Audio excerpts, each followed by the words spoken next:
Assalamualaikum warahmatullahi wabarakatuh.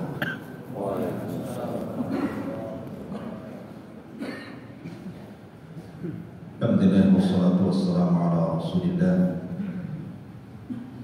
wa ala alihi wa sahbihi wa mawalah wa la hawla wa la quwwata illa billahi wa ba'd. Alhamdulillah di pagi hari ini kembali bisa duduk untuk bertolak ilmi, dan pagi ini kita masuk pada surat baru, surat terpanjang di dalam Al-Quran, surat Al-Baqarah. Bahkan ada ayat terpanjang juga di dalam surat Al-Baqarah. Jadi suratnya terpanjang, dan ada satu ayat terpanjang dalam Quran bicara tentang hutang piutang. Nabi SAW pernah bersabda tentang surah Al-Baqarah,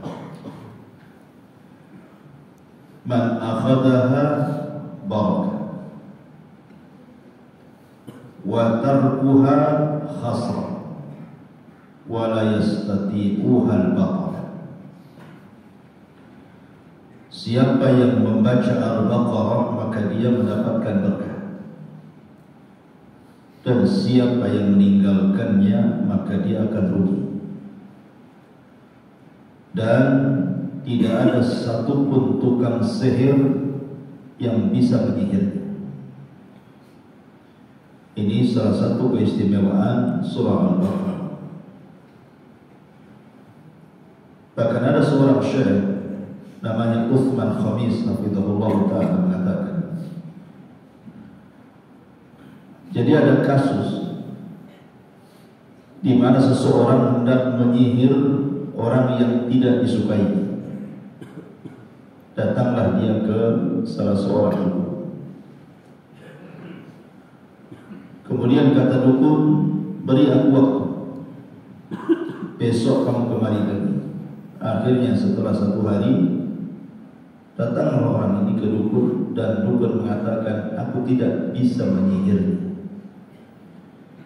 Kalau mau datanglah ke kawan itu memiliki ilmu perdukunan yang jauh lebih sakti dibandingkan aku, tapi tentu juga bayarannya mahal." Kemudian datanglah dia ke dukun yang kedua. Kata dukun yang kedua ngomong juga, "Tunggu 1 hari."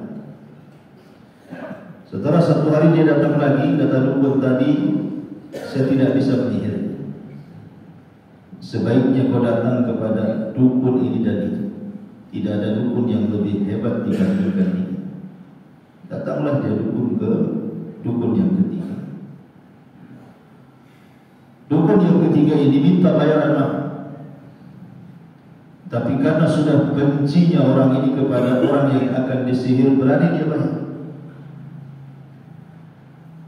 Kemudian setelah beberapa hari, dukun ini bercerita kepada orang yang minta menyihirkan pada orang yang akan disihir itu, "Aku sudah mengirim maradatul jin, jin yang paling jahat, tetapi aku tidak sanggup juga untuk menyihir.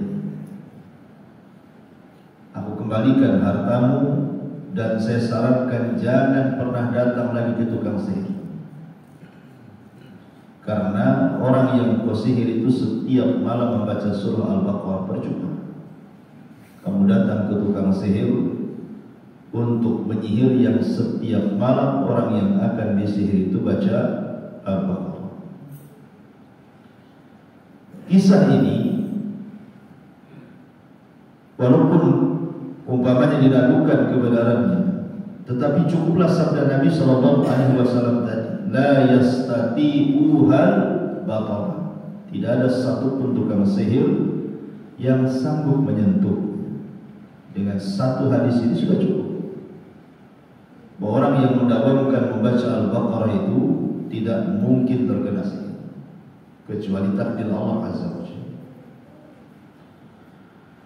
Nabi SAW menyebut Al-Baqarah sebagai sebutan sanamul Quran. Sanam itu gunung tertinggi dalam unta.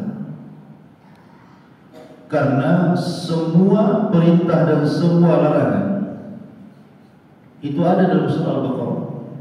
Lengkap Al-Baqarah. Mulai daripada perintah tauhid ada di Al-Baqarah, perintah salat ada di Al-Baqarah, perintah puasa, zakat, haji semua ada di sini. Termasuk juga larangan-larangan yang sangat besar-besarnya, syirik, riba, pembunuhan, hukukul walidain dan begitu seterusnya. Jadi surah Al-Baqarah ini mencakup hampir sebagian besar perintah dan sebagian larangan, semua ada di surah Al-Baqarah. Kenapa kemudian surat ini disebut surah Al-Baqarah? Baqarah itu artinya sapi betina. Kenapa tidak kemudian, bukankah hewan-hewan itu banyak? Hewan ternak itu ada kambing, ada juga unta. Kenapa tidak disebut suratul ibil, surah unta, atau suratul ghanam, surah kambing? Tapi kenapa kemudian dipilih Al-Baqarah, sapi? Ada apa dengan sapi? Sebagian orang mengatakan karena manfaat sapi ini kepada manusia jauh lebih besar dibandingkan kambing dan juga unta, walaupun sama-sama binatang ternak. Karena yang namanya sapi itu kalau diperah air susunya jauh lebih banyak dibandingkan air susu kambing ataupun air susu unta. Dan hampir semua satu dunia ini manusia mengkonsumsi susu sapi. Sekali-kali meminumnya atau yang sering meminumnya. Artinya manfaatnya untuk manusia. Karena besarnya manfaat sapi kepada manusia, makanya kemudian surat ini disebut suratul Baqarah. Itu dari segi penamaan. Makanya Nabi SAW apabila bermimpi soal binatang, terkadang yang ditampakkanlah sapi. Contoh, umpamanya Nabi bermimpi melihat ada sapi yang disembelih. Kemudian diceritakan kepada para sahabatnya. Kemudian sahabat bertanya, apa takwilnya? Rasul tidak menjawab. Sampai kemudian terjadi perang Uhud, 70 syuhada Uhud gugur. Kata Nabi SAW, boleh jadi mimpi sapi yang disembelih itu adalah para sahabat-sahabat yang dibunuh mati syahid. Dia Rasul menyamakan para sahabat dengan sapi dalam mimpi. Sama dengan juga kerajaan Mesir dalam kerajaan Nabi Yusuf. Ketika Nabi Yusuf di penjara, rajanya kan bermimpi. Salah satu mimpinya adalah dia melihat 7 sapi yang gemuk memakan 7 sapi yang kurus. Kemudian Nabi Yusuf mentakwilkan bahwa negeri Mesir harus menggemukkan kerajaannya dengan cara menumpuk makanan, karena sebentar lagi akan terjadi paceklik 7 tahun setelahnya. Dimimpikan sapi juga. Tetapi yang jelas bahwa surah Al-Baqarah disebut Al-Baqarah itu karena ada satu kisah yang dicantumkan dalam surat ini. Namanya Baqaratu Bani Israil, cerita sapi betinanya Bani Israil. Bagaimana kisahnya? Dahulu di zaman Bani Israil, kalau disebut Bani Israil berarti pandangan kita tertuju kepada keturunan Yakub. Jadi Nabi Ibrahim itu punya 2 putra. Satu Ismail yang paling tua, dari istrinya namanya Hajar. Kemudian Ismail Ibrahim punya anak lagi dari istri pertamanya Sarah, yang kemudian disebut dengan Ishak. Ada Ishak, ada Ismail.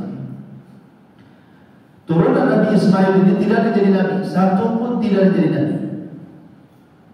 kecuali ketika ada yang jadi nabi, itu pun sebagai penutup para nabi. Jadi sejak zaman Ismail turunannya tidak ada nabi kecuali Nabi Muhammad, Nabi kita yang mulia alaihi salatu wassalam.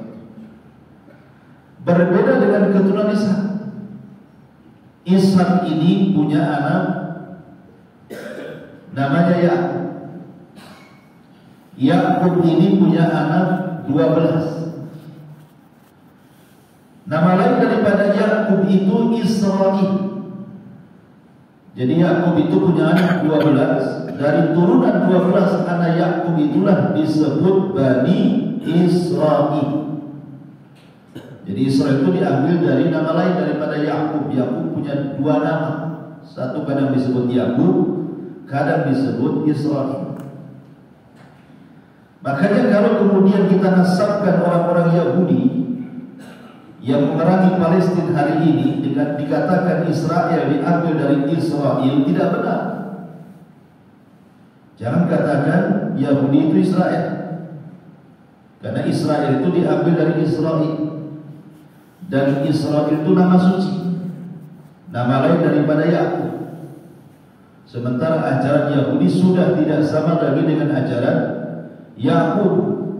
Dan Israel ini turunannya banyak, bukan Yahudi saja. Maka kita katakan bangsa Yahudi bukan Israel.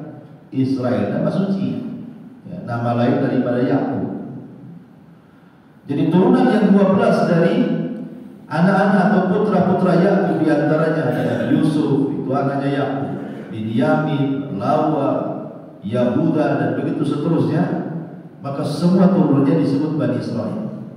Lah Al-Quran itu khususnya dalam surah Al-Baqarah yang kita akan kaji, itu sebagian kisahnya menceritakan Bani Israel. Bahkan sebagian besar dalam surah Al-Baqarah itu nanti cerita tentang Bani Israel itu semua dari awal sampai akhir. Ada cerita-cerita di luar Bani Israel tapi tidak banyak. Nah dalam surah Al-Baqarah ini ada namanya kisah Baqarah Bani Israel, kisah sapi betina Bani Israel. Dulu ada satu orang kaya. Orang ini kaya sekali. Dia punya 3 anak. Punya 3 anak, semua laki-laki. Kemudian orang tuanya meninggal dunia, maka warisannya diberikan kepada 3 anak ini. Setelah kemudian dibagikan waris-warisnya, anak ini kemudian punya anak lagi, yang 3 orang ini. Kemudian saudara yang paling tua punya anak laki-laki. Kemudian adiknya punya anak laki-laki juga. Kemudian adik yang ketiganya punya anak perempuan. Nah yang pertama ini orangnya baik, jadi harta warisnya itu diinfakkan semuanya, sehingga jadi fakir.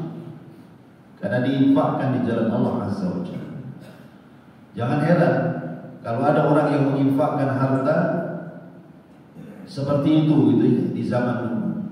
Bahkan di zaman para sahabat itu ada namanya Abdullah ibn Umar radhiyallahu anhu. Itu menginfak, baru dapat uang nih hasil berniaga, semua diinfakkan. Ketika dia butuh untuk makan, utang pula dia sama orang. Jadi orang yang utang ini mengatakan dia Ibnu Umar, baru saja kemarin kau dapat uang banyak, kemana? Kok sekarang kamu utang pula? Kata Abdullah Ibnu Umar, aku infakkan semua. Kemudian dikatakan, kenapa kau lakukan? Aku ingin hinakan dunia. Aku ingin hinakan dunia. Sampai seperti itu ya orang dulu. Jadi orang yang pertama diinfakkan semuanya sehingga jadi miskin. Masalahnya dia punya anak laki-laki. Kemudian anak yang kedua diinfakkan separuh saja, sehingga masih adalah kekayaan separuhnya. Kemudian yang ketiga bakhil, dan diinfakkan sama sekali, dan dia kembangkan hartanya. Berjalannya waktu, anak yang pertama ini meninggal, sehingga anaknya menjadi yatim. Anak laki-lakinya jadi yatim hanya bersama ibundanya dalam kondisi miskin. Kemudian yang kedua juga sama-sama meninggal ayahnya, tetapi masih meninggalkan separuh kekayaan kan? Karena tidak semua warisnya dihabiskan. Dan anak yang ketiga ini makin kaya orang tuanya dan tidak meninggal. Berjalannya waktu kemudian masing-masing anak ini membesar. Anak yang pertama dan yang kedua. Jadi ibundanya ke anak yang pertama ngomong, "Nak, cobalah, kamu kan sudah besar, sudah bisa menikah, sudah usia menikah. Coba kau pura-pura tanya kepada pamanku," maksudnya saudara bapak yang ketiga, kan punya anak perempuan. "Coba kamu iseng-iseng tanya gitu, mau gak nikah sama kamu supaya Allah rubah nasib." Akhirnya dia hanya mengiyakan ibunya. Kemudian orang yang kedua juga, saudaranya yang kedua kan punya anak laki-laki juga sudah besar, ngomong juga ibunya, "Cobalah kamu tanya itu si Anu gitu, mau gak nikah sama kamu." Lah orang yang pertama yang yatim, yang bapaknya menginfakkan semua ini, kedahulukan oleh orang yang kedua saudaranya. Anak paman yang kedua keburu dipinang. Alasannya apa? Karena keluarga yang si perempuan itu lebih memandang harta dibandingkan akhlak. Padahal yang pertama itu akhlaknya baik, tapi tidak dipandang karena tidak punya harta masalah. Tapi orang nomor dua kan masih ada tuh semua hartanya kan, mau dia. Begitulah harta. Kata Imam Syafi'i rahimahullah taala, "Ra'aitan nasa qad malu ala man indahu malun wa ma la indahu malun fan nasu anhu qad mal." Kata Imam Syafi'i rahimahullah taala, kau lihat manusia, mereka datang kepada pemilik harta, tetapi kepada orang yang tidak punya harta pasti manusia berpaling darinya. Artinya pemilik harta itu jadi pusat pandangan manusia. Makanya akhirnya menikahlah dengan orang nomor dua ini. Masyaallah muslimin yang dimuliakan Allah Subhanahu wa taala, sehingga akhirnya kan makin kaya karena dia sendiri sudah punya separuh kekayaan warisan ayahnya. Menikah pula dengan gadis yang memang ayahnya kaya. Jadi kekayaannya makin kaya lagi. Sementara orang yang pertama kasihan miskin gitu. Karena memang hidupnya miskin, tetapi ayahnya punya satu warisan. Satu saja warisan, berupa sapi betina. Warisannya sapi betina, ada di hutan, ya, tidak dirawat, dibiarkan saja. Berjalannya waktu, pernikahan orang kedua dengan yang ketiga ini, orang kedua nikah. Kemudian dia berpikir bahwa di anak gadis yang dipinang dia kan masih ada bapaknya. Dia terpikir bagaimana mengambil warisnya. Akhirnya kepikiran sama dia ingin membunuh bapaknya, supaya kalau bunuh bapaknya kan berarti warisnya jatuh ke anaknya, sehingga dia makin kaya lagi. Bersiasat tadi malam-malam, kemudian diajak pergi di mertuanya, kemudian di tengah jalan dibantai, dibunuh. Setelah dibunuh datang lagi niat jahat. Niat jahatnya apa? Dilempar ke kabilah lain. Bukan dilempar ke sungai kota, tidak. Dilempar ke tengah-tengah kampung kabilah lain. Tujuannya apa? Untuk menuduh bahwa orang kampung itu yang membunuh. Supaya apa? Supaya berdiat. Ya, berdiat berapa? Berarti 100 ekor unta. Diatnya pembunuhan kan 100 ekor unta. Jadi dia nanti dapat 2 plus warisan plus juga dia. Kan cerdas orang ini kan. Dia ingin dapat 2 harta, 2 sumber. Dilempar ke tengah kabilah. Besoknya heboh lah kan begitu. Kalau ada banyak. Ini kemudian nih anak muda ini yang membunuhnya justru berteriak-teriak menuduh bahwa kabilah itu yang membunuh mertuanya. Padahal dia membunuh. Tetapi kabilah itu tidak mengaku, saya tidak pernah membunuh orang ini. Akhirnya pernah hampir peranglah 2 kabilah ini. Kabilah yang menuduh membunuh dan kabilah yang tertuduh telah membunuh. Tapi akhirnya kemudian orang-orang berakal di antara mereka mengatakan, kenapa kita mesti perang? Bukankah di hadapan kita ada seorang nabi? Kita datang saja ke nabi. Maksudnya Nabi Musa. Berangkatlah orang ini ke Nabi Musa alaihi salatu wasallam menceritakan peristiwa ada temuan mayat di tengah-tengah kabilah. Kami tidak tahu siapa pembunuh. Maka mereka mengatakan kepada Musa, ud'u lana rabbaka.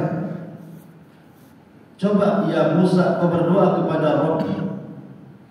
Lihat bagaimana lancangnya Bani Israel. Ngomong sama Musa, bilang berdoalah kepada Rabb. Bukan Rabb kita, seolah-olah itu Rabbnya Musa. Dan begitu memang ciri-ciri Bani Israel itu. Kadang-kadang tidak bersyukur itu. Makanya kenapa Nabi yang paling sabar itu Nabi Musa. Karena memang degilnya Bani Israel itu luar biasa. Akhirnya kemudian Nabi Musa alaihi salatu wassalam membuat perjanjian dengan mereka. Kalau aku berdoa kepada Allah, sampai saja kalian mengingkari perintah Allah, akan turun azab kepada kalian. Siap kalian? Kata Bani Israel, siap. Yang penting singkapkan siapa pembunuhnya. Akhirnya kemudian Nabi Musa alaihi salatu wassalam berdoa kepada Allah. Maka datanglah perintah Allah untuk menyembelih seekor sapi betina. Kalau seandainya Bani Israel itu ketika Nabi Musa mengatakan innallaha ya'murukum an tadbahul baqarah, Allah perintahkan untuk menyembelih sapi betina, mereka langsung sembelih. Tentu tidak memberatkan mereka karena belum ada kriteria sapinya. Yang jelas disuruh sembelih sapi ya sembelih saja kan itu ya, mau anak-anak, mau sapi dewasa, mau sapi tua, mau yang jantan, mau yang betina, mau yang cacat, mau yang sehat, mau warna apa saja, tidak ada masalah kan itu. Masalahnya mereka mulai banyak tanya. Ya, ketika mereka mengatakan atas tahziuna huzwa, Musa yang benar saja. Kami didatang kepadamu bertanya siapa pembunuh orang ini. Kenapa pula kemudian kau perintahkan kami menyembelih sapi betina? Apa hubungannya antara penyingkapan pembunuhan dengan membunuh sapi dengan menyembelih sapi betina? Ini gak nyambung. Mulai mereka degil. Disuruh sama Nabi yang nyembelihkan, tinggal nyembelihkan enak kan? Malah kemudian mereka mengatakan, apa hubungannya? Kami ini bertanya siapa pembunuhnya? Kenapa kau perintahkan kami menyembelih sapi pula? Akhirnya Musa mengatakan, a'udzubillah, aku berlindung kepada Allah. Ini seorang nabi. Ini perintah Allah. Akhirnya kemudian mereka mengatakan, ya Musa, ya sudah begini saja. Kami pengen tahu apa warnanya. Mulai mempersulit diri. Maka Musa mengatakan warnanya safra'un faqi'ul launuha. Warnanya kuning pekat, tidak ada warna lain kecuali kuning. Ada sapi kuning? Kalau sekarang ada sapi kuning pasti dipilih. Sapi putih, hitam, kuning pula kan. Mempersulit diri jadinya kan, nyari sapi warna kuning. Kemudian tidak cukup tanya pula usianya. Akhirnya kemudian Nabi Musa alaihi salatu wasallam berdoa kepada Allah dan Allah firmankan, la faridun wala bikrun. Usianya tengah-tengah, tidak terlampau tua sangat, tidak terlampau muda sangat. Dia bukan perawan, tapi juga bukan nenek-nenek gitu maksud. Tengah-tengah lah, mungkin melahirkan pernah sekali dua kali. Ini mulai persulit. Sudah warnanya sulit, cari usia yang tanggung. Masih kurang juga mereka mengatakan bagaimana kriteria sapinya.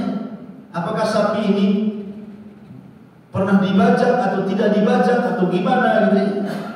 Maka kemudian Musa mengatakan cari sapi yang tidak pernah dipekerjakan. Baik untuk ladang, baik untuk sawah, baik untuk mengangkut air. Pokoknya sapi ini murni pengangguran. Memang betul-betul tidak pernah dipekerjakan. Subhanallah, mereka cari sapi yang kriterianya 3 ini tidak didapat, sama sekali tidak dapat.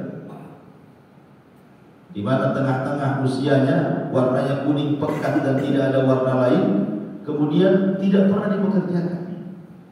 Satu sapi Bani Israel tidak ada yang seperti kriteria ini, kecuali sapinya warisan anak muda yang pertama tadi yang anak yatim. Itu satu-satunya. Nah, itu persis sapinya kayak gitu. Akhirnya kemudian terdengarlah bahwa ada sapi milik anak yatim, bahwa kriterianya sama dengan yang dikatakan Nabi Musa. Sebab kalau mereka tidak menjalankan, Musa kan sudah memberikan janji, kalau kalian tidak melaksanakan turun azab. Dari awal sudah ngomong, kalau kalian konsultasi kepada saya, kemudian Allah turunkan perintah, kok kalian tidak melaksanakannya, siap-siap kalian diazab. Jadi karena sudah datang perintah Allah, yang tidak mau, gimana caranya? Tetap perlu dicari sapinya sampai dapat begitu. Rupanya ada pula sapinya milik anak yatim. Tapi sebelum Bani Israil sampai kepada anak yatim, di malaikat datang memberitahu kepada anak yatim itu dan mengatakan, nah, sebentar lagi orang-orang akan datang kepada menawar sapi. Itu warisan satu-satu ayah. Jangan kau kasih. Kalau kau ingin memberikan kepada dia, kasih harga yang tinggi. Kalau mereka sanggup membeli sapimu seharga emas seberat sapimu, kasihkan sapimu. Bayangkan beli sapi dengan emas seberat sapi. Dari mana emas seberat sapi? Jadi kalau sapinya mempunyai 1 ton, yang emasnya 1 ton. Akhirnya kemudian betul-betul datang Bani Israil ke anak muda itu, karena sudah ditalkinkan malaikat. Anak muda itu mengatakan, saya tidak jual sapi. Dirayu-rayu, saya tidak akan jual sapi, kecuali kalian membeli sapiku dengan emas seberat sapi ini. Oh, bingung Bani Israil. Mau digagalkan jual belinya, takut dengan Nabi Musa. Ya kan, kalau tidak jadi dibeli, bisa turun azab masalahnya. Terpaksa mereka melucuti perhiasan semua istri-istri mereka. Dilucuti antingnya, gelangnya, semua dilucuti. Akhirnya kemudian setelah ditimbang kok pas dengan sapinya, baru kemudian anak muda yang yatim ini berikan sapinya, dan dia pun kaya karena punya emas seberat sapi kan gitu. Itulah gantian daripada apa? Karena ayahnya semasa hidupnya menginfakkan semua harta warisnya. Sekarang ini sebagai balasannya, Allah datangkan kekayaan dari tanpa sebab, anaknya menjadi orang kaya hanya gara-gara seekor sapi. Kemudian sapi ini dibawa ke hadapan Nabi Musa, persis seperti yang disifatkan. Maka Musa pun menyembelih sapi itu, kemudian memotong sebagian dari anggota sapi itu, kakinya, tangannya gitu. Kemudian kata Musa, ainal mauta, mana orang yang dibunuh? Maka orang yang dibunuh datangkan, kemudian dipukulkan dengan sebagian daging sapi, tiba-tiba hidup. Jadi mukjizatnya Nabi Musa. Ya, sama dengan Isa bisa menghidupkan orang mati kan. Akhirnya kemudian hidup nih Bani Israil yang sudah mati. Kemudian hidup di pelengah-pelengah, orang mati hidup lagi, pelengah-pelengah kan gitu. Ada apa ini? Ada apa? Orang yang gitu. Jadi Musa ini bertanya, man qatala? Siapa yang membunuh? Maka akhirnya kemudian dia melihat satu-satu orangnya. Ketika melihat menantunya yang laki-laki yang jahat itu, dia mengatakan, huwa yaqtul, dia telah membunuh. Habis ngomong itu dia mati lagi. Jadi hidup hanya kasih tahu siapa pembunuhnya saja. Akhirnya ketahuan kan itu. Kisos, ya, terjadi kisos. Lah kisah ini disebut Baqarah Bani Israil. Lah sebab itu, karena kan kisah ini kan ada dalam surah Al-Baqarah, nanti kita akan lewat dalam kisah ini. Cuma kenapa kemudian surah ini disebut Al-Baqarah? Karena tadi ada cerita Al-Baqarah tadi, cerita sapi betina Bani Israil tadi. Makanya kenapa kemudian surat ini disebut suratul Baqarah. Dan saya nasihatkan jangan tinggalkan dan jangan biarkan surah Al-Baqarah kecuali dibaca. Karena dalam sebuah hadis Nabi mengatakan, jangan jadikan rumah-rumah kalian seperti kuburan, kata Rasul. La taj'alu buyutakum maqabir. Fa inna syaitan yanfiru, karena sungguhnya syaitan itu akan lari. Man qara'a surat Al-Baqarah fi baitihi, siapa yang membaca surah Al-Baqarah di rumahnya. Jadi sebenarnya kalau ingin usir setan di rumah itu, cukup ambil mushaf, kemudian baca surah Al-Baqarah, udah lari di setan. Ngapain pula panggil-panggil dukun, nangkap jin dimasukkan ke botol. Cukup baca Al-Baqarah cukup. Dia terusir jin itu, sesak itu napas di situ. Baik, kita masuk pada beberapa ayat saja pada waktu juga. Bismillahirrahmanirrahim. Alif Lam Mim. Lam dan Mim dipanjangkan 6 harakat. Kalimat Alif Lam Mim ini menjadi khilaf para ulama. Adakah arti daripada Alif Lam? Karena kita tahu bahwa pembuka beberapa surat itu biasanya dimulai dengan beberapa huruf-huruf hijaiyah yang diletakkan di awal-awal surat. Yasin, Toha, Qaf, Nun, Alif, Lam, Mim, Ra, Ha, Ya, Ain, Shad, Alif, Lam, Mim, gitu ya. Mesti dalam Quran itu ada beberapa surat itu didahului dengan huruf-huruf hijaiyah. Contohnya di sini Alif Lam. Apa artinya Alif Lam ini? Lain dengan Al-Kitabu, kitab jelas gitu ya. Kalau Alif Lam ini apa artinya? Adakah faedah peletakan Alif Lam di sini? Ada beberapa penafsiran para ulama. Yang pertama, bahwa Alif Lam itu juga sebagai nama daripada nama-nama surat yang diletakkan huruf-huruf hijaiyah di permulaan. Seperti kata Rasulullah, Iqra'u Alif Lam Mim Sajdah. Bacalah Alif Lam Mim Sajdah, kata Rasul. Surah As-Sajdah itu surah Alif Lam Mim Sajdah. Berarti di sini Al-Baqarah ini juga disebut dengan surah Alif Lam Mim. Tidak ada yang mengatakan itu nama surah. Pendapat yang kedua bahwa Alif Lam Mim ini sebenarnya adalah keterangan secara global dari isi daripada surat setelahnya. Jadi kalau kita mau menghitung nih huruf-huruf dalam Al-Baqarah ini, maka huruf yang terbanyak adalah huruf alif. Kemudian yang kedua lam, kemudian yang ketiga mim. Itu maksudnya. Pamannya surah Nun. Berarti kalau kita hitung hurufnya nih, surah Nun ini, wal qalami wa ma yasturun, berarti wawu, alif, lam, qaf, lam, mim, nun gitu ya. Berarti dalam surat itu kebanyakan huruf nun. Karena dimulai dengan nun gitu. Maka dalam Al-Baqarah karena didahului dengan alif, lam, mim, berarti huruf yang banyak dicantumkan dalam Al-Baqarah itu adalah huruf alif, huruf lam, huruf mim. Ada juga yang mengatakan seperti itu. Ada juga yang mengatakan bahwa kalimat Alif Lam Mim ini adalah kalimat yang tidak ada yang tahu artinya kecuali Allah. Makanya ahli tafsir kalau membahas tentang huruf-huruf hijaiyah yang diletakkan di awal surat, mesti mereka mengatakan Allahu a'lamu bi muradihi bihi. Allah yang tahu maksudnya. Ya, perlu kita korek-korek alif apa, lam apa, mim apa, enggak perlu. Allah yang tahu maksudnya. Tetapi yang rajih wallahu a'lam, yang kuat adalah yang terakhir, bahwa alif lam ini walaupun secara huruf tidak ada maknanya, rangkaian huruf yang tidak ada maknanya, tetapi ada petunjuknya. Maksudnya apa? Allah hendak menantang. Menantang siapa? Menantang orang-orang kafir Quraisy yang mereka bicara dengan bahasa Arab. Karena Quran kan bahasa Arab. Orang-orang Arab ya bahasa Arab, bahasa Quran juga kan, yang terangkai dari alif lam mim juga. Artinya seolah-olah Allah ingin katakan kalian ini berbahasa Arab dan Quran juga bahasa Arab. Terangkai dari huruf hijaiyah alif sampai ya.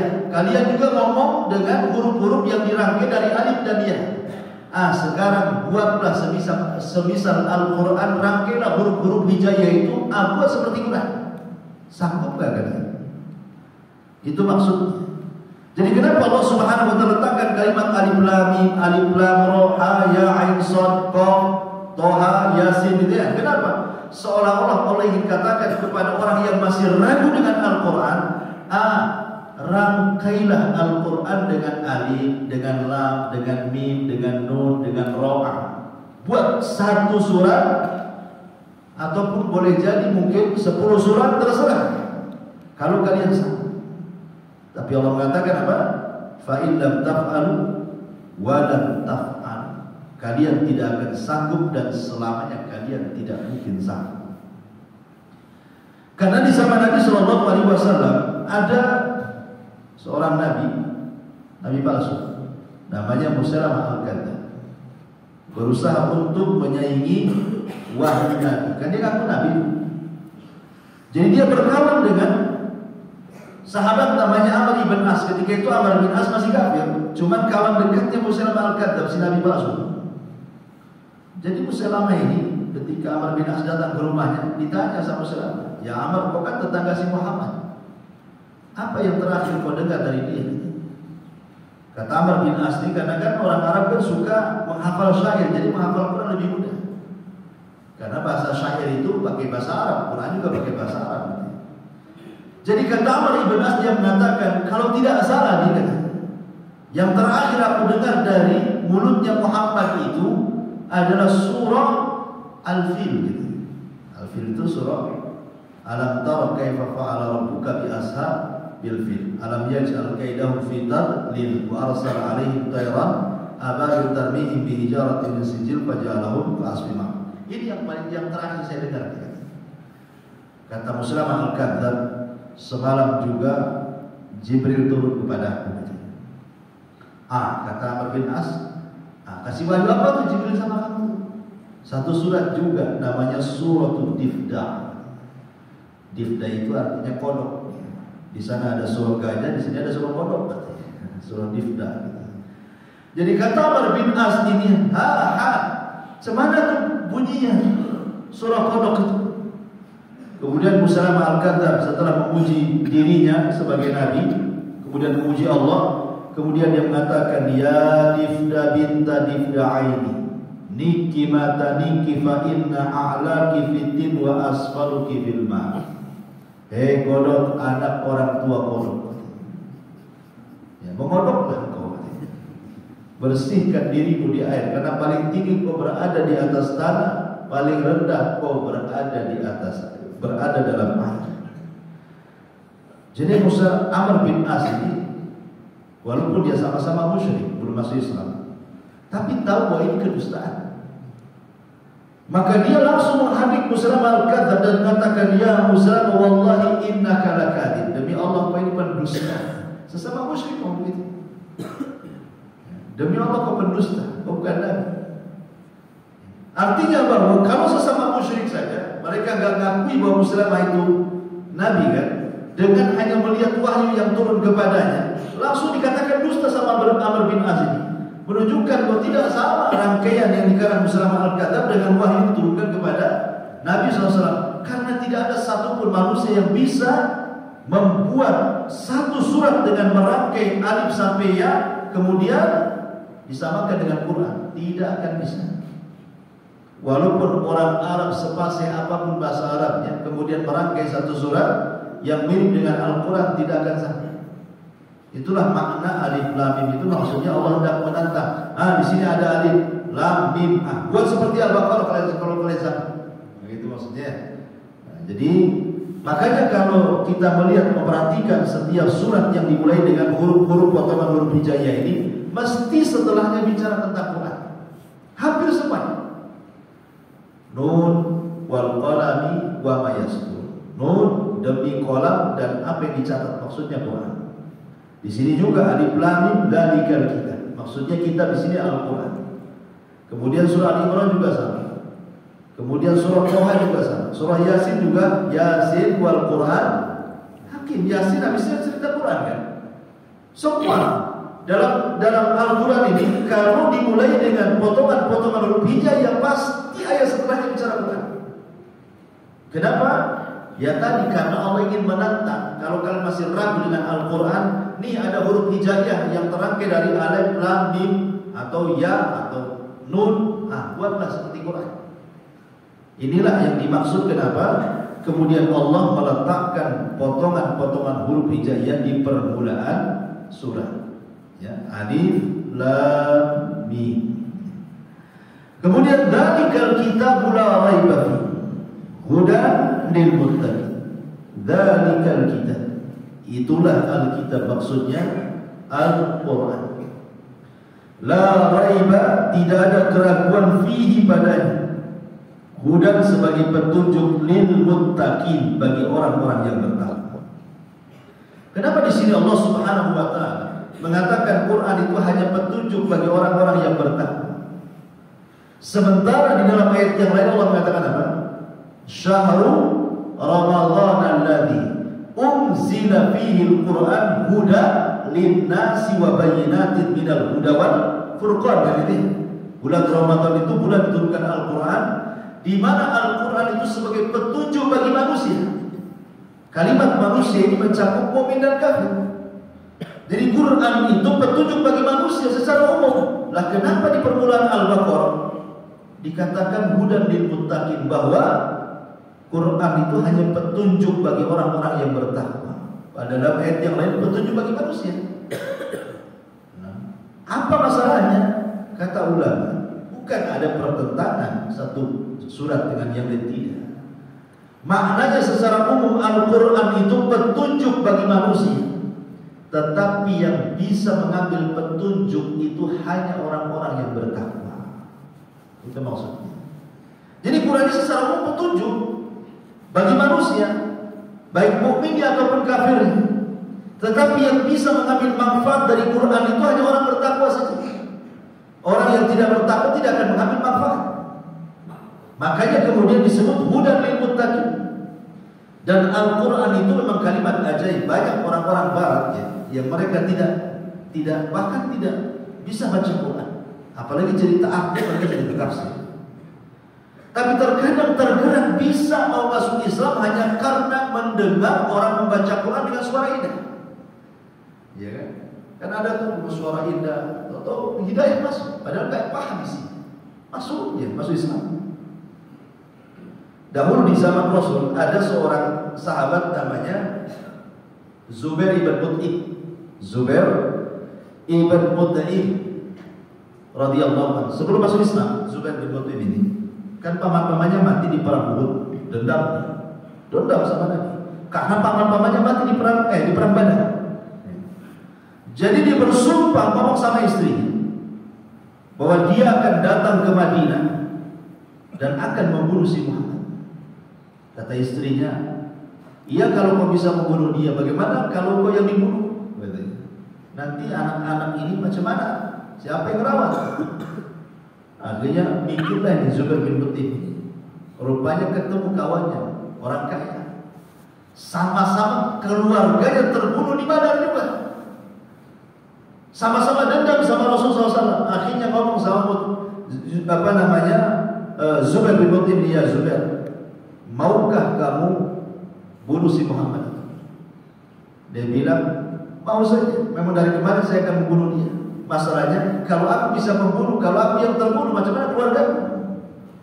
Maka orang ini mengatakan, keluargamu utang. Asal kau bunuh Muhammad. Kalau kau terbunuh, keluargamu aman. Aku yang kasih makan. Akhirnya Zubair bin Mut'im berangkat dia ke Madinah, mendap-mendap pedang gitu. Sampai di kota Madinah, tepat di sholat maghrib. Nabi SAW sedang mengimami sholat maghrib.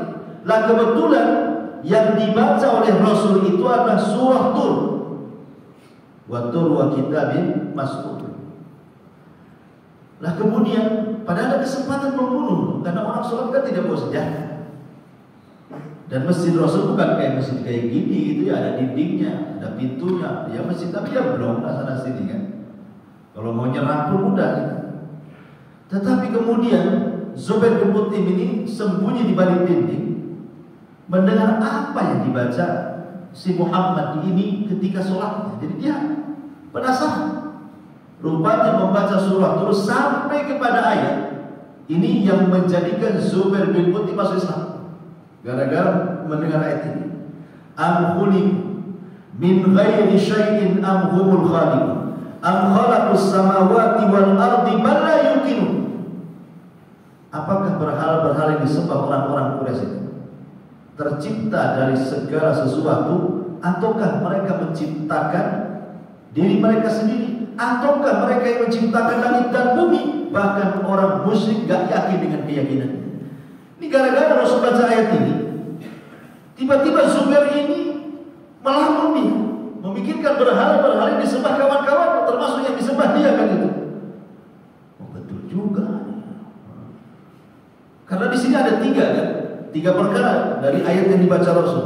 Am khuliqu min ghairi syai'. Apakah berhala itu yang dituhankan orang-orang kafir Quraisy itu diciptakan dari segala sesuatu, entah dari pohon, entah dari batu gitu. Yang kedua, ataukah mereka menciptakan diri sendiri? Yang ketiga, ataukah mereka menciptakan langit dan bumi? Ini harus dipilih tiga-tiganya. Kalau mereka menciptakan langit dan bumi, mustahil mereka sendiri diciptakan. Kalau yang ketiga, yang kedua, kalau mereka tiba-tiba tercipta oleh diri mereka sendiri, mustahil juga. Buktinya ada yang mahatnya. Berarti yang ketiga, mereka diciptakan dari batu, pohon dan yang semacamnya. Jadi dia berpikir, masa Tuhan yang diciptakan disembah? Sebab itulah kemudian Zubair masuk hidayah ke hatinya. Disarungkan lagi pedangnya, menunggu Rasul selesai sholat. Tiba-tiba menghadap Nabi SAW dan mengatakan, ya Rasulullah, kada qalbi an yati. Ya Rasul, tadi hatiku hampir terbang ketika aku membaca ayat itu dan aku tahu bahwa engkau adalah Rasulullah. Maka persaksikanlah, asyhadu an la ilaha illallah wa asyhadu annaka Rasulullah. Ya Rasulullah, dahulu engkau orang yang paling kubenci, sekarang engkau orang yang paling kucintai. Lihat bagaimana masuk Islamnya Zubair bin Mut'im. Jelas-jelas mau bunuh Nabi itu. Ngendap-ngendap lagi kan. Mendengar Quran, masuk ke dalam hidayah. Akhirnya tidak jadi bunuh, masuk Islam gitu ya. Di sini menunjukkan apa? Keajaiban Al-Quran. Keajaiban Al-Quran. Orang dulu itu luar biasa. Cuma anehnya orang sekarang ya biasa aja dengan Quran. Tak ada getar-getar hati punya. Mungkin karena sudah banyak maksiat akhirnya hatinya keras sehingga nggak berpengaruh Quran itu. Padahal jin saja di zaman Nabi itu baru mendengar satu kali itu masuk Islam. Ya. Jadi ketika Nabi SAW itu pulang dari Taif, kan dia tidak bisa masuk Mekah soalnya setelah meninggalnya Abu Thalib dan Khadijah itu 18 kabilah mengancam, jangan dakwah lagi di Mekah, kalau tidak saya bunuh. Itu ancaman Abu Jahal. Dan didukung 18 kabilah. Terpaksa Nabi, tidak ada lagi backing kan. Kalau masih ada Abu Thalib, masih kuat Bani Hashim ataupun Khadijah, tapi dua-duanya meninggal. Makanya tahun meninggal keduanya disebut Abul Hazn, di tahun kesekian. Akhirnya terpikir oleh Nabi mencari areal baru, ingin ke Taif. Datang dia ke Taif, ketemu para pembesar Taif, Abdul Layali, Mas'ud ibn Amr, Al-Habib ibn Amr, tapi tiga-tiga yang menolak Nabi. Bahkan lebih parah daripada orang Mekah, dilempari malah, diusir lagi. Akhirnya kemudian masuklah istirahat di kebun kurbannya Utbah dan Syaibah. Disitulah malam harinya di waktu fajar, rupanya Nabi SAW sholat subuh dan membaca surat panjang. Ada jin nyasar pula ke situ. Jin nasibin namanya, 7 jin nyasar di kebun kurma. Tiba-tiba kemudian melihat ada orang yang sedang membaca Quran. Maka 7 jin nasibin ini akhirnya mendengarkan di sekitar di situ. Ketika didengar-dengar apa yang dibaca Nabi dalam sholat subuh itu dari awal sampai akhir, setelah kemudian selesai sholat, maka semua jin mengatakan asyhadu an la ilaha illallah wa asyhadu annaka rasulullah. Dari mana Rasul tahu? Karena setelah itu turun surat memberitahu. Turun surah, langsung dikasih nama suratnya Suratul Jin. Suratnya dia namanya Jin, Suratul Jin. Qul uhiya ilayya annahu istama'a nafarun minal jinni faqalu inna sami'na qur'anan ajab. Memberitahu lagi, tadi ada sekelompok jin ya Muhammad datang kepada mendengarkan bacaan. Tiba-tiba mereka beriman. Allah yang kasih tahu. Karena Rasul kan tidak tahu yang gaib. Kalau nggak dikasih tahu Allah, mana tahu ada jin yang beriman di situ. Allah yang kasih tahu bahwa ada jin di sekitarnya. Rasul mendengarkan Quran dan beriman. Jin-jin yang beriman ini jin utusan iblis sebenarnya. Jadi jin nasibin ini yang masuk Islam ini jin utusan iblis, pasukan khususnya iblis. Karena ketika Nabi SAW diutus jadi nabi, Jin-jin itu tidak bisa naik lagi ke langit untuk mencuri dengar percakapan malaikat dengan malaikat yang lainnya untuk tugas mereka di bumi. Karena setiap jin itu kan punya pos di bawah, di atas awan itu mereka membuat pos.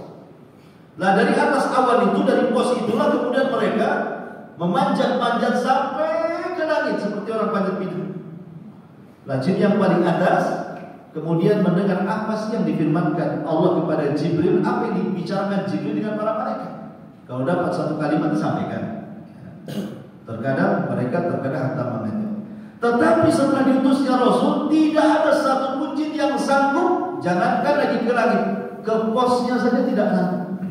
Yang di atas awan, karena setiap naik sedikit dilempar sama meteor ini. Sehingga iblis ini penasaran, ada apa langit ini? Kok tidak bisa ditembus? Salah satunya mengutus jin Nasibin ini. Coba kalian cari tahu. Ya kata iblis, berangkatlah jin Nasibin ini. Masuklah jin ini ke kebun kurma mendengar bacaan Al-Quran, masuk Islam akhirnya. Jadi jin-jin Nasibin yang masuk Islam itu pasukannya iblis sebenarnya yang diutus untuk mencari habar kenapa langit tidak bisa ditembus. Rupanya mereka pula yang kemudian masuk Islam dan mereka yang bercerita. Jadi jin-jin yang masuk Islam dia bercerita kepada Rasulullah lewat Al-Quran bahwa kami itu di langit punya pos-pos dengar. Tetapi tidak bisa ditembus karena ada meteor suhuban. Ya. Tapi yang ingin saya katakan, bagaimana jin satu kali mendengar Quran masuk Islam? Yang hebat. Satu kali mendengar Al-Quran bisa masuk Islam, sama dengan kisah Zubair bin Mut'im. Satu kali mendengar Quran bisa masuk Islam. Dari sini menunjukkan bahwa Quran itu petunjuk bagi manusia, dan yang bisa mengambil petunjuk itu hanyalah orang-orang yang bertakwa. Wallahu a'lam. Subhanahu wa bihamdika asyhadu an la ilaha illa anta astaghfiruka wa atubu ilaik. Allahu ta'ala. Assalamualaikum warahmatullahi wabarakatuh. Waalaikumsalam.